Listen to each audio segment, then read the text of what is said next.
You ask Tiger to calculate. This deals with linear inequalities with one unknown.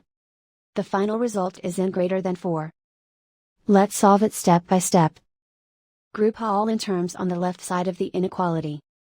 Subtract 16n from both sides.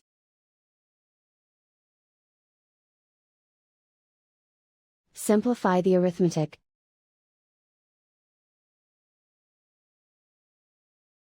Group like terms.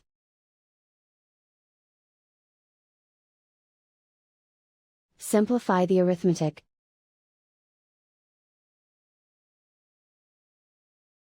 Isolate the n. Divide both sides by 4.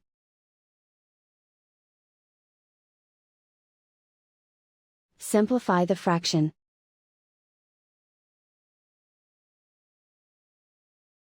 Find the greatest common factor of the numerator and denominator.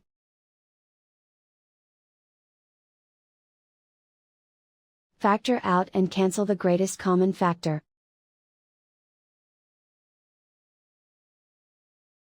Plot the solution on a coordinate grid. And so the final result is n greater than 4.